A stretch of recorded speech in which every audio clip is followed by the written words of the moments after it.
Hello दोस्तों, आपका स्वागत है जेएसएससी पॉइंट में। और आप देख रहे हैं झारखंड जीके सीरीज़ के एपिसोड नंबर 2 को। हम लोग यहाँ पे झारखंड के जीके के एमसीक्यू टेस्ट को अटेम्प्ट करते हैं, जिसमें 40 वीवीआई क्वेश्चन को शामिल किया जाता है विद एक्सप्लेनेशन। इसके सारे डिटेल्स को हम लोग यहाँ पे देखते हैं। अगर आपने चैनल को अभी तक सब्सक्राइब नहीं किया है तो सब्सक्राइब कर लें। और चलिए वीडियो को करते हैं शुरू।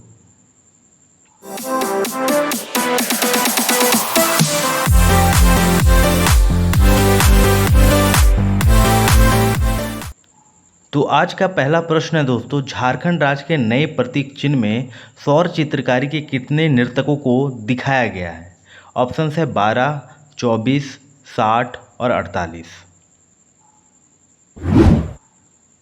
इसका सही आंसर हो जाएगा दोस्तों 48, 48। बात करें झारखंड के नए प्रतीक चिन्ह के बारे में, तो ये 14 अगस्त 2020 को इसका अनावरण होता है। 15 अगस्त 2020 को ये प्रभावी हो जाता है। प्रतीक चिन्ह का विन्यास कैसा है दोस्तों? ये वृत्ताकार में है, ये गोल है, ठीक है, वृत्ताकार में। तो वृत्ताकार खंड में जो है पहला जो खंड है उसमें है हरा रंग है बाहरी जो है, और पहला घेरा में जो है लिखा हुआ है आपका दोस्तों झारखंड सरकार या government of Jharkhand and government of Jharkhand लिखा हुआ है। दूसरे घेरे में 24 हाथियों को दर्शाया गया है। तीसरा घेरा में 24 पलाश के फूल को दर्शाया गया है। चौथा घेरा में सौर चित्रकारी के 48 नर्तकों, अगर जोड़ा में बात की जाए तो 24 जोड़ों में जो है नर्तकों को दर्शाया गया है। अंतिम घेरे में सफ़ेद जो है 60 सफ़ेद वृत्त है और केंद्रीय भाग में अशोक का स्तंभ है, ठीक है। तो ये थे हमारे झारखंड राज्य के प्रतीक चिन्ह के बारे में जानकारी। आगे बढ़ते हैं, आज के दूसरे प्रश्न की तरफ चलते हैं हम लोग। झारखंड राज्य की साक्षरता दर कितनी है? ऑप्शंस हैं 82.35%, 66.41%, 58.42% या 74.32%। इसका सही आंसर हो जाएगा दोस्तों 66.41%। अगर पुरुष साक्षरता दर की बात की जाए तो 76.84% है, और महिला साक्षरता दर की बात की जाए तो 55.42% है। और सबसे अधिक साक्षरता दर वाला जिला रांची है और सबसे कम साक्षरता दर वाला जिला पाकुड़ है। चलिए आगे बढ़ते हैं अगले प्रश्न की तरफ। झारखंड शब्द का सर्वप्रथम उल्लेख कब किया गया? ऑप्शन है 7वीं शताब्दी में, 10वीं शताब्दी में, 11वीं शताब्दी में या 13वीं शताब्दी में। इसका सही आंसर हो जाएगा दोस्तों 13वीं शताब्दी में। तो 13वीं शताब्दी के ताम्रपत्र में झारखंड शब्द का सर्वप्रथम उल्लेख किया जाता है। और ये ताम्रपत्र जो है नरसिंह देव द्वितीय के समय का है, और 12वीं सदी में ये नरसिंह देव द्वितीय जो है स्वयं को झारखंड का राजा घोषित कर देते हैं। तो चलिए आगे बढ़ते हैं आज के अगले प्रश्न की तरफ। कांस्य युगीन औजारों का प्रारंभकर्ता किस जनजाति को माना जाता है? ऑप्शन है असुर, हो, मुंडा या उरांव। इसका सही आंसर हो जाएगा दोस्तों असुर। तो कुछ युग हम लोग देख लेते हैं जिसमें जो है औजारों के प्रारंभकर्ता कौन कौन से जनजाति है उनके बारे में जान लेते हैं।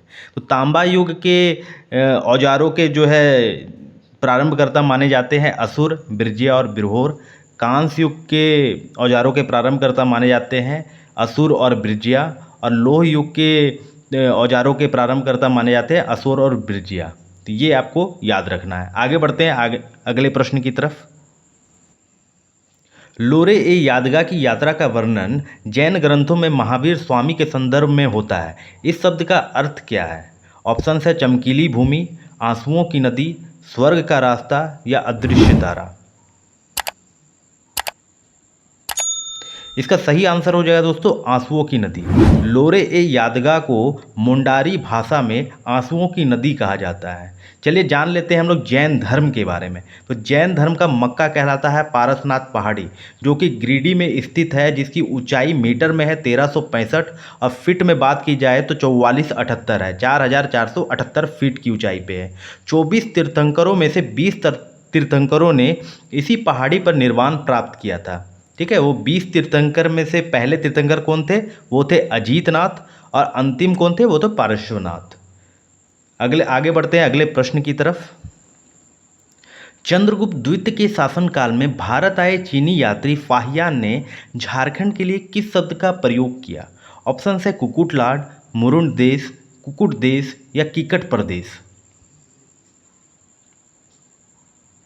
इसका सही आंसर हो जाएगा दोस्तों कुकुटलाट।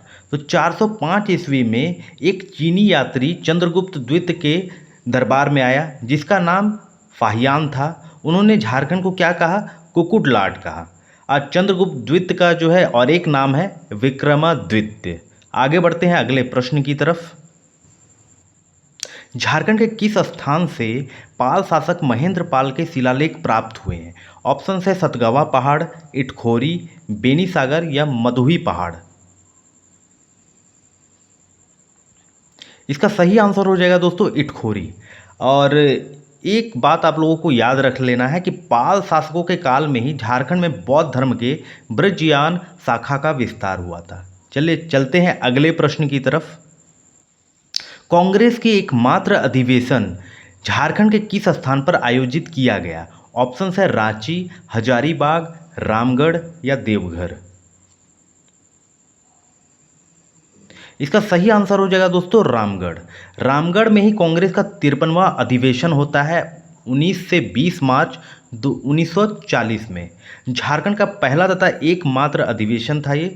सभा स्थल का नाम इसमें मजहर नगर रखा गया था और मुख्य द्वार का नाम जो है इसमें बिरसा द्वार रखा गया था। और इस अधिवेशन की अध्यक्षता मौलाना अबुल कलाम आज़ाद के द्वारा की गई थी। चलिए चलते हैं अगले प्रश्न की तरफ। इनमें से किस व्यक्ति को संथालों का देवदूत कहा जाता है? ऑप्शन हैं डॉक्टर हेकरलिन, रे जी सी हिटली, डॉक्टर एंड्रू कैंपबेल या फादर जी ई गॉजनर। इसका सही आंसर हो जाएगा दोस्तों डॉक्टर एंड्रू कैंपबेल। और डॉक्टर एंड्रू कैंपबेल को एक उपाधि दी गई थी। वो उपाधि बहुत ही फेमस है क्योंकि वो उपाधि महात्मा गांधी जी को भी दी गई थी। वो है केसरे हिंद की उपाधि। आगे बढ़ते हैं अगले प्रश्न की तरफ। निम्न में से किसे झारखंड आंदोलन का जनक माना जाता है? ऑप्शन है जयपाल सिंह, शिबू सोरेन, विनोद बिहारी महतो या जे बार्थोलमन। तो इसका सही आंसर हो जाएगा दोस्तों जे बार्थोलमन। तो जे बार्थोलमन और उससे आने वाले बाद में जितने भी जो है ऑर्गेनाइजेशन बने आज हम लोग उसको देख लेते हैं। चलिए बात करते हैं जे बार्थोलमन द्वारा बनाए गए क्रिश्चियन स्टूडेंट ऑर्गेनाइजेशन के बारे में। तो ये 1912 में बनाई गई। इसका प्रारंभिक उद्देश्य क्या था कि गरीब ईसाई विद्यार्थियों की मदद करना। अब बाद में इसका उद्देश्य क्या हो जाता है कि सभी आदिवासियों का सामाजिक एवं आर्थिक उत्थान करना। बाद में जितने भी लोग इस संगठन में शामिल हुए उनके द्वारा जे बार्थोलमन को इस संगठन से अलग कर दिया जाता है। और 1915 में क्रिश्चियन स्टूडेंट ऑर्गेनाइजेशन का नाम बदल दिया जाता है और उन्नति समाज कर दिया जाता है। छोटा नागपुर उन्नति समाज कर दिया जाता है। और किसके सलाह पे ये किया जाता है दोस्तों? ये बिशप कैनेडी के सलाह पे किया जाता है। और छोटा नागपुर उन्नति समाज की स्थापना में जो है 4 लोगों का नेतृत्व है। बहुत ही महत्वपूर्ण लोग हैं दोस्तों। वो है जुएल लाकड़ा, पॉल दयाल, बांदीराव उरांव और ठेबले उरांव। और 1915 में ही जो है छोटा नागपुर उन्नति समाज द्वारा एक मुंडारी भाषा में आदिवासी नामक पत्रिका का प्रकाशन भी किया जाता है। इसको याद रखिएगा दोस्तों। बात कर लेते हैं अब हम लोग 1928 में। तो 1928 में छोटा नागपुर उन्नति समाज द्वारा साइमन कमीशन को एक मांग पत्र सौंपा गया था। ठीक है, तो किसके द्वारा सौंपा गया था दोस्तों ये मांग पत्र? तो ये बिशप वॉन ह्यूक और जुएल लाकड़ा द्वारा, ठीक है, ये मांग पत्र को सौंपा गया था। मांग पत्र में क्या था? पृथक प्रशासनिक इकाई के गठन की मांग की गई थी। किसके लिए की गई थी? आदिवासियों के लिए। ठीक है, तो आगे बढ़ते हैं हम लोग अगले प्रश्न की तरफ। पढ़ा पंचायत का सर्वोच्च अधिकारी कौन होता है?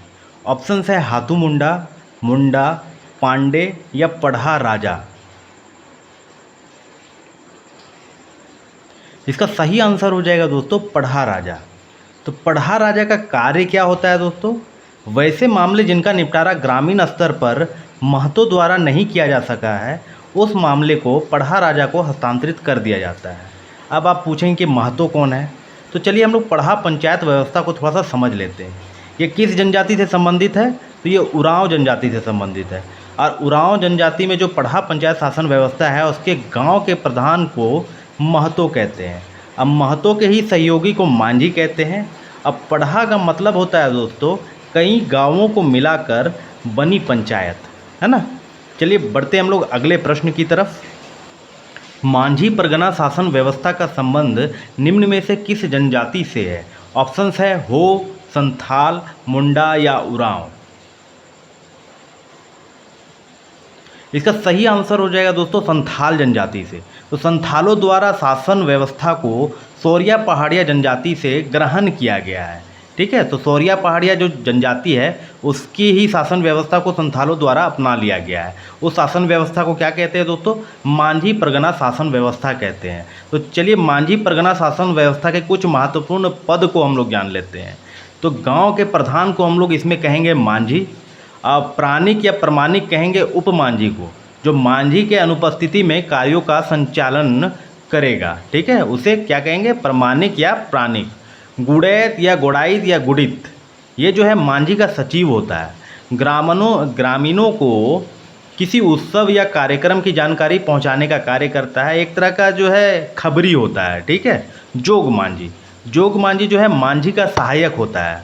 नायके गांव का धार्मिक प्रधान होता है। सेंद्रा बेसी शिकार परिषद है जो मांझी परगना शासन व्यवस्था में है, ठीक है। सेंद्रा बेसी क्या है? शिकार परिषद है। अब बिटलाहा एक प्रकार की सज़ा है दोस्तों जो सबसे कठोर सज़ा मानी जाती है। इसे अपराधी को जो है गांव से बाहर निकाल दिया जाता है। किस तरह के अपराधी को? जो निषिद्ध यौन अपराध करते हैं, उसके दोषी पाए जाते हैं, उनसे जो है गांव से बाहर निकाला जाता है, उसे बिटलाहा कहा जाता है। ये था इससे रिलेटेड जितने भी सवाल बन सकते थे दोस्तों, आप लोगों को मैंने बता दिया। चलिए चलते हैं अब अगले प्रश्न की तरफ। मुंडा मान की शासन व्यवस्था में गांव का प्रधान कौन होता है? ऑप्शंस हैं मुंडा, मानकी, डाकुआ या द्यूरी। इसका सही आंसर हो जाएगा दोस्तों मुंडा। तो मुंडा मान की शासन व्यवस्था हो जनजाति की शासन व्यवस्था है और हो जनजाति को मुंडा समाज की ही एक उपशाखा माना जाता है, ठीक है। नोट करके याद रख लीजिएगा दोस्तों, नोट कर लीजिएगा अपने माइंड में कि भारत की प्रथम गणतांत्रिक शासन व्यवस्था जो है मुंडा मान की शासन व्यवस्था को कहा गया है। मुंडा मान की शासन व्यवस्था के कुछ महत्वपूर्ण पद को हम लोग देख लेते हैं। तो मुंडा जो है गांव का प्रधान होता है। मुंडा का सहयोगी मतलब गांव के प्रधान का सहयोगी जो है डाकुआ कहलाता है, ठीक है। मुंडा के आदेश को जो है वो गांव तक पहुंचाएगा, उसका कार्य यही होता है, ठीक है। मानकी 7 से 12 गांवों को मिलाकर, है ना, पढ़ा का निर्माण किया जाता है और जिसका प्रमुख मानकी कहलाता है। तो पढ़ा जो है मुंडा मानकी शासन व्यवस्था में भी पढ़ा है, ठीक है, जिसमें जो है 7 से 12 गांव को मिला करके उसका निर्माण किया जाता है, जिसका प्रमुख जो है मानकी कहलाता है। द्यूरी जो है गांव का धार्मिक प्रधान होता है। कौन से शासन व्यवस्था में? मुंडा मानकी शासन व्यवस्था में। चलिए तो आगे बढ़ते हैं अब हम लोग अगले प्रश्न की तरफ। किस मुगल शासक के समय झारखंड में पहली बार मालगुजारी व्यवस्था लागू की गई थी? ऑप्शंस हैं हुमायूं, अकबर, शाहजहां या औरंगजेब। इसका सही आंसर हो जाएगा दोस्तों अकबर। तो अकबर चाहता क्या था, ठीक है, तो अकबर नागवंशों की राजधानी खुकरा या कोकरा को अपने नियंत्रण में लेना चाहता था। तो इसका कारण क्या था वो नियंत्रण में लेना चाहता था? तो इसके 3 कारण थे दोस्तों। पहला था सामरिक कारण, ठीक है, दक्षिण भारत जाने हेतु झारखंड से रास्ता होना और उसी में जो है युद्ध के समय इस क्षेत्र का उपयोग बहुत ही महत्वपूर्ण था। दूसरा कारण है दोस्तों राजनीतिक कारण, अपने साम्राज्य का विस्तार करना। और तीसरा कारण है आर्थिक कारण, ठीक है, इस क्षेत्र की आर्थिक समृद्धि जो है अकबर को इस ओर खींच रही थी। तो अकबर ने 1585 ईस्वी में शहबाज खां को झारखंड पर विजय प्राप्त करने के लिए भेजा। तो शहबाज खां जब झारखंड पहुंचता है तो उस समय नागवंशी शासक कौन थे? मधुकरण शाह थे। तो इन दोनों के बीच में एक युद्ध होता है, ठीक है। इस युद्ध में मधुकरण शाह की पराजय हो जाती है। तो मधुकरण शाह की जब पराजय हो गई तो उसने मालगुजारी देना स्वीकार कर लिया। इस तरह अकबर के समय झारखंड में पहली बार मालगुजारी व्यवस्था लागू हुई। तो चलिए अगले प्रश्न की तरफ। मुख्यमंत्री कन्यादान योजना के तहत कन्या के विवाह हेतु लाभार्थी को कितनी राशि प्रदान की जाती है? ऑप्शंस है 10,000, 20,000, 30,000 या 50,000। इसका सही आंसर हो जाएगा दोस्तों 30,000। तो झारखंड मुख्यमंत्री कन्यादान योजना, इसका आरंभ होता है झारखंड में 1 अप्रैल 2004 को। इस योजना के माध्यम से राज्य के गरीबी रेखा से नीचे के जो परिवार है, जो उसमें जो जीवन यापन कर रहे हैं लोगों के परिवारों को कन्याओं के विवाह हेतु 30,000 रुपया प्रति कन्या आर्थिक सहायता उपलब्ध कराती है सरकार। तो इसके लिए पात्रता क्या है दोस्तों? झारखंड राज्य का उनको निवासी होना चाहिए, गरीबी रेखा से नीचे होना चाहिए, है ना, बीपीएल परिवार होना चाहिए, लड़की की आयु 18 वर्ष होनी चाहिए और लड़का का आयु कितना होना चाहिए दोस्तों? 21 वर्ष होना चाहिए। परिवार की वार्षिक आय जो है 72,000 रुपये से अधिक नहीं होनी चाहिए। ठीक है, ये थे इसके पात्रता, ये थी कन्यादान योजना। चलिए आगे बढ़ते हैं अगले प्रश्न की तरफ। किस पर्व को मनाने से पूर्व झारखंड की जनजातियों द्वारा अपने घरों की दीवारों पर प्राकृतिक पदार्थों से पेंटिंग की जाती है? ऑप्शन है कर्मा, सोहराय, कदलेटा या आषाढ़ी पूजा। इसका सही उत्तर हो जाएगा दोस्तों सोहराय। तो सोहराय पर्व जो है दोस्तों 5 दिनों तक मनाया जाता है। यह पर्व दीपावली के दूसरे दिन और पौष माह में फसल कट जाने के बाद मनाया जाता है। दोनों में से कोई एक दिन मनाया जाता है। ठीक है दोस्तों, यह जो है झारखंड में संथाल जनजातियों का सबसे बड़ा पर्व है और इस पर्व में मवेशियों की नहला करके पूजा की जाती है। ठीक है दोस्तों, इससे हम लोगों को इतनी जानकारी मिलती है सोहराय पर्व के बारे में। चलिए आगे बढ़ते हैं अगले प्रश्न की तरफ। हिजला मेला का आयोजन किस नदी के किनारे किया जाता है? ऑप्शन है दामोदर, स्वर्णरेखा, मयूराक्षी या शंख। इसका सही आंसर हो जाएगा दोस्तों मयूराक्षी नदी। तो बात यहाँ पे मयूराक्षी नदी की हो रही है, तो हम लोग कुछ कुछ बातें उनके बारे में जान लेते हैं। ठीक है, तो मयूराक्षी नदी का उद्गम स्थल है त्रिकुट पहाड़ी, जो कि देवघर में स्थित है। और इसका मुहाना कहाँ है? हुगली नदी, वेस्ट बंगाल में। ठीक है, इसकी लंबाई कितनी है दोस्तों इस नदी की? तो 250 किलोमीटर की इसकी लंबाई है। इसकी कुछ कुछ सहायक नदियाँ हैं, जैसे कि धोबाई, टिपरा, भमरी, पुसारो और दौना। ठीक है, इस नदी का उपनाम, 2 उपनाम है दोस्तों, एक है मोर नदी और दूसरा है मोतिहारी नदी। कुछ बातें याद रख लीजिएगा आप लोग कि झारखंड की एकमात्र नौगम्य नदी कौन सी नदी है? मयूराक्षी नदी, जिसमें नाव चलाया जाता है। इसी नदी पर कनाडा के सहयोग से मसानजोड़ डैम का भी निर्माण किया गया है। ठीक है, और एक बात याद रख लीजिएगा दोस्तों, राज्य का सबसे लंबा पुल भी मयूराक्षी नदी पर ही बना है, जो कि कुमड़ाबाद से लेकर के मकरमपुर को जोड़ता है, जिसका नाम रखा गया है दोस्तों दिसोम गुरु शिबू सोरेन सेतु, जिसकी लंबाई है 2.34 किलोमीटर और इसकी लागत लगभग 200 करोड़ है। आगे बढ़ते हैं दोस्तों हम लोग अगले प्रश्न की तरफ। सोहराय चित्रकारी इनमें से किस जिले में सर्वाधिक प्रचलित है? ऑप्शन है हजारीबाग, पलामू, पूर्वी सिंहभूम या गुमला। इसका सही उत्तर हो जाएगा दोस्तों हजारीबाग। सोहराय चित्रकला के कुछ महत्वपूर्ण बिंदु हैं दोस्तों। यह चित्रकारी सोहराय पर्व से जुड़ी हुई है। वर्षा ऋतु के बाद घरों की लिपाई पुताई से स्टार्ट होती है ये पर्व। ठीक है, इस चित्रकारी में कला के देवता प्रजापति या पशुपति का चित्रण मिलता है। पशुपति का जो है चित्रण कैसा होता है दोस्तों इसमें? तो पशुपति का सांड के पीठ पर खड़ा चित्रण मिलता है। तो जब भी कहीं पर भी आप देखें इस तरह के चित्र तो आप समझ जाइएगा कि ये सोहराय चित्रकारी है। ठीक है, इस चित्रकारी के 2 प्रमुख शैलियाँ हैं दोस्तों, एक है मंझू सोहराय, एक है कुर्मी सोहराय। इस चित्रकला को जो है 2020 में जीआई टैग भी मिला हुआ है। नोट करने वाली बात यह है दोस्तों कि झारखंड में किसी भी श्रेणी में प्राप्त होने वाला पहला जीआई टैग सोहराय चित्रकला को मिला है। इसके साथ में ही कोहबर चित्रकला को भी जीआई टैग 2020 में ही मिला था। यह चित्रकला हजारीबाग जिले में अत्यंत प्रसिद्ध है, इस बात को भी आपको याद रखना है। तो चलिए बढ़ते हैं हम लोग अगले प्रश्न की तरफ। संथाली भाषा की लिपि है ऑप्शन है कुड़ुक, ओलचिकी, बराड़चिती या मोगला। इसका सही आंसर हो जाएगा दोस्तों ओलचिकी। ठीक है, ओलचिकी इसका सही आंसर हो जाएगा। तो चलिए देख लेते हैं संथाली भाषा के कुछ पॉइंट्स को जो कि इम्पॉर्टेंट है एग्जाम के प्रोस्पेक्टिव से। ठीक है, तो संथाल अपनी भाषा को क्या बोलते हैं? होड़ रोड़ कहते हैं।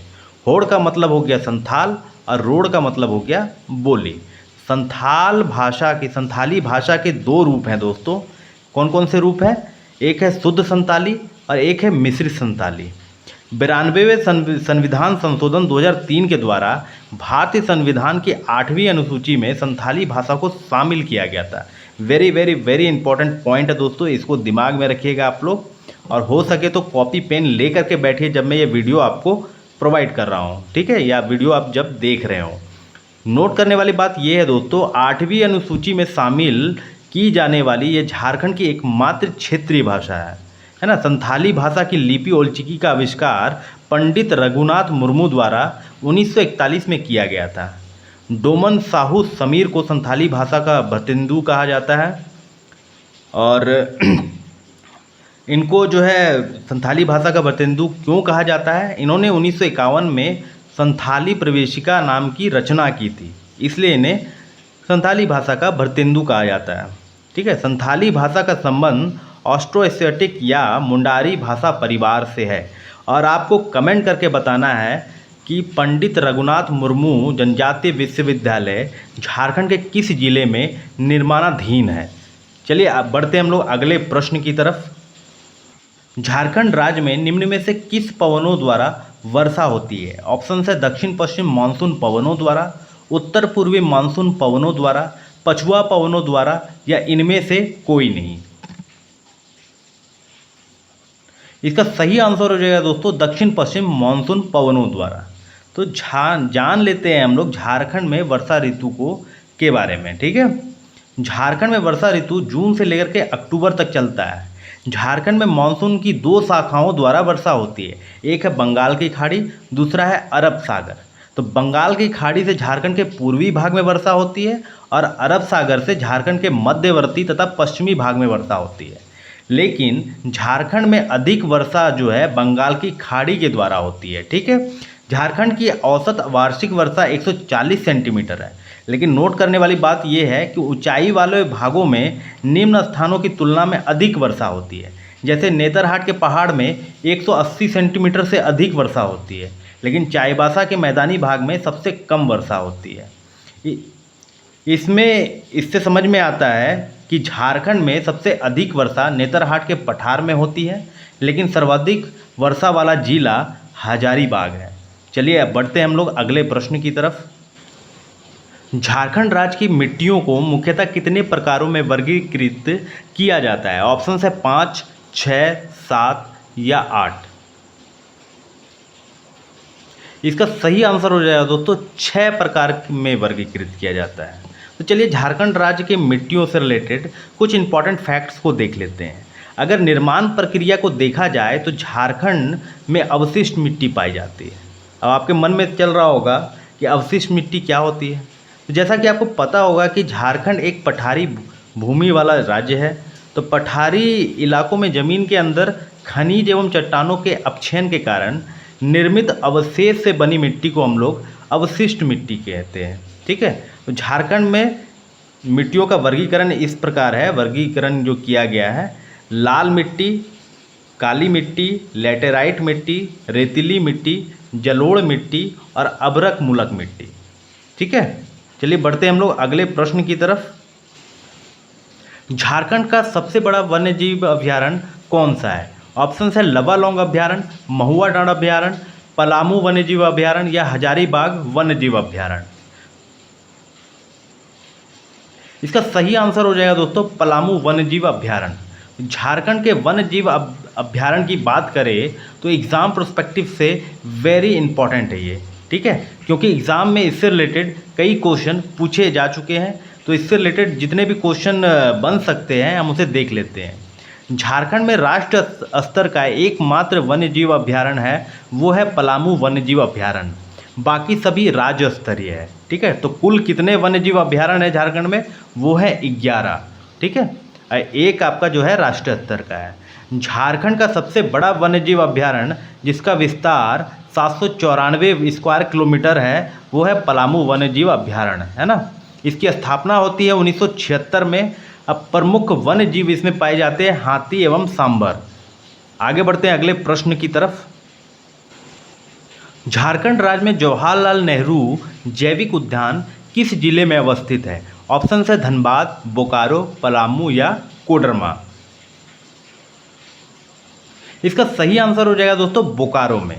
झारखंड में अभी 5 जैविक उद्यान है। बॉटनिकल गार्डन कितने हैं? 5 है। पहला है बिरसा जैविक उद्यान, ठीक है, ये आपको मिलेगा चकला और मांझी में। जवाहरलाल नेहरू जैविक उद्यान ये बोकारो में। मगर प्रजनन केंद्र ये मुतारुक्का में है।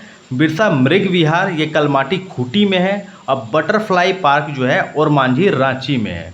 ठीक है, मगर प्रजनन केंद्र जो है IUCN द्वारा 1987 में स्थापित किया गया था। और चकला और मांझी में जो बिरसा भगवान जैविक उद्यान है उसे 1994 में सपही नदी के तट पर स्थापित किया गया था। ठीक है, बिरसा जैविक उद्यान जो है ये आपका कहाँ पे? सपही नदी के तट पे 1994 में इसकी स्थापना होती है और मांझी में। आगे बढ़ते हैं अगले प्रश्न की तरफ। झारखंड राज्य के प्रमुख नकदी फसल क्या है? ऑप्शन है चना, मंडुआ, दलहन या गन्ना। इसका सही आंसर हो जाएगा दोस्तों गन्ना। झारखंड की प्रमुख फसलें, ये बहुत ही इंपॉर्टेंट जो है टॉपिक है दोस्तों JSSC एंड JPSC के एग्ज़ाम के लिए। चलिए हम लोग इसके बारे में बात कर लेते हैं।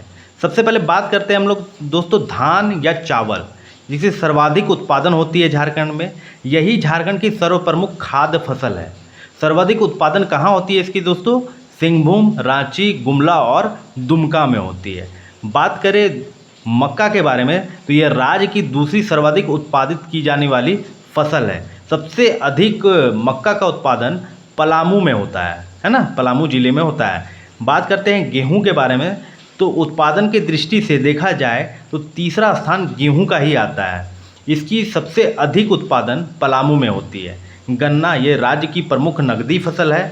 मड़ुआ यह राज्य की जायद फसल है। दलहन तिलहन पलामू में सर्वाधिक उत्पादन होता है। अब पलामू जो है किस, यहाँ पे पलामू का जिक्र बहुत ज़्यादा आया है दोस्तों, तो देख लेते हैं कि पलामू में किस किस फसल के उत्पादन में वो प्रथम स्थान पे है पलामू। तो मक्का, गेहूं, जौ, सरसों और दलहन एवं तिलहन में पलामू जो है प्रथम स्थान है झारखंड में इसे उत्पादित करने में। तो चलिए बढ़ते हैं हम लोग अगले प्रश्न की तरफ। दामोदर घाटी परियोजना पर कितने बड़े बांध का निर्माण किया गया है? ऑप्शन है 8, 9, 10, 11। इसका सही आंसर हो जाएगा दोस्तों 8 बड़े बांध का निर्माण जो है दामोदर घाटी परियोजना पर किए गए हैं। दामोदर घाटी परियोजना को हम लोग थोड़े डिटेल से जान लेते हैं। ठीक है दोस्तों, यह भारत की पहली बहुउद्देशीय नदी घाटी परियोजना है जिसे 1948 में शुरू किया गया था। झारखंड एवं पश्चिम बंगाल की संयुक्त परियोजना है ये। 7 जुलाई 1948 को DVC की स्थापना होती है और इसका मुख्यालय स्थित कहाँ पे है दोस्तों? कोलकाता में है ना। 7 जुलाई 1948 में DVC की स्थापना होती है, ये इंपॉर्टेंट है। ठीक है, इस परियोजना के अंतर्गत 8 बड़े बांध है ना, 1 अवरोधक बांध, 6 जल विद्युत ग्रह और 3 तापीय विद्युत ग्रह का निर्माण कराया गया है। आज हम लोग केवल 8 बड़े बांध को ही जानेंगे। इसमें है तिलैया, मैथन और बाल पहाड़ी, ये बराकर नदी पे है। पंचायत, अय्यर और बेरमो ये दामोदर नदी पे है। बोकारो नदी पे है। कोनार नदी पे। ये बड़े बांध 8 बड़े बांध थे दोस्तों, इसको आप लोग याद कर लीजिएगा। चलिए हम लोग बढ़ते हैं अब अगले प्रश्न की तरफ। झारखंड राज्य आपदा प्रबंधन प्राधिकरण में अधिकतम कितने सदस्य हो सकते हैं? ऑप्शन है 5, 7, 9, 11। इसका सही आंसर हो जाएगा दोस्तों 9 सदस्य हो सकते हैं, अध्यक्ष सहित। ठीक है, और अध्यक्ष कौन होता है? राज्य के मुख्यमंत्री होते हैं।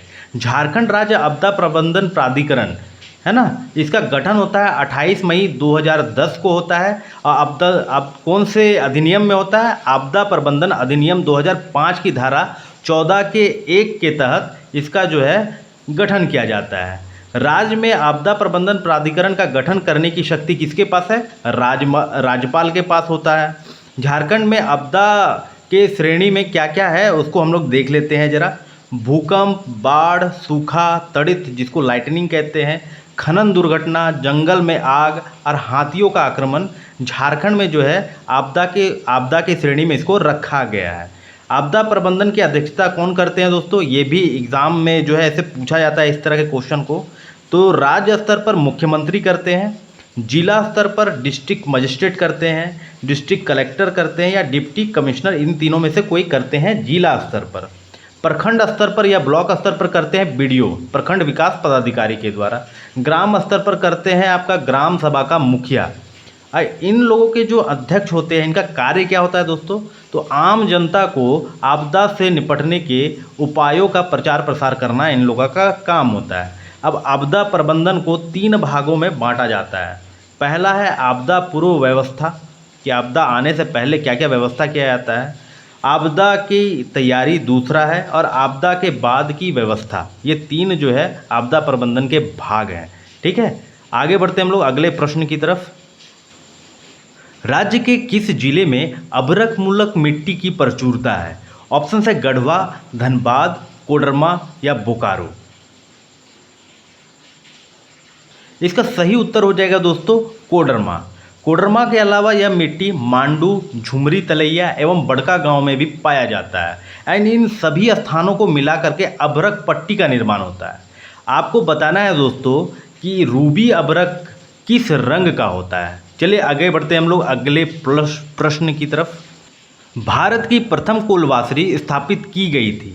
ऑप्शन है सिंदरी में, घाटों में, करगाली में या पर्वतपुर में। इसका सही आंसर हो जाएगा दोस्तों घाटों, रामगढ़ में किया गया था। एशिया की सबसे बड़ी कोलवासरी है दोस्तों अभी वर्तमान में पिपरवार कोलवासरी, जो कि चतरा में अवस्थित है। कोलवासरी में क्या कार्य किए जाते हैं दोस्तों, इसको हम लोग जान लेते हैं। तो कोयले से सेल और फायर क्ले, है ना, आदि अशुद्धियों को दूर किया जाता है। तो झारखंड में कुछ कुछ महत्वपूर्ण जो है कोलवासरियाँ हैं उनको हम लोग देख लेते हैं। एक है जामाडोबा, बोकारो, लोदला, करगाली, दुगदा, पाथरडी, कर्णपुरा, ईटीसी। ये झारखंड के प्रमुख कोलवासरी है दोस्तों। आगे बढ़ते हैं हम लोग अगले प्रश्न की तरफ। झारखंड राज्य का चिड़िया नामक स्थान प्रसिद्ध है। ऑप्शन है बॉक्साइट के भंडार के लिए, कोयला के भंडार के लिए, लौह अयस्क के भंडार के लिए या मैग्नीशियम के भंडार के लिए। इसका सही उत्तर हो जाएगा दोस्तों लौह अयस्क के भंडार के लिए। चिड़िया जो है भारत का सबसे बड़ा लौह अयस्क भंडार का निक्षेप है। चलिए आगे बढ़ते हम लोग अगले प्रश्न की तरफ चलते हैं। भारत का सबसे बड़ा इस्पात संयंत्र निम्नलिखित में से कौन सा है? Rourkela steel, Bokaro steel, Tata steel या जिंदल स्टील। इसका सही उत्तर हो जाएगा दोस्तों टाटा स्टील। आगे बढ़ते हम लोग अगले प्रश्न की तरफ। झारखंड राज्य में अभी तक कितने व्यक्ति मुख्यमंत्री पद पर आसीन हुए हैं? ऑप्शन है 5, 6, 7 या 8।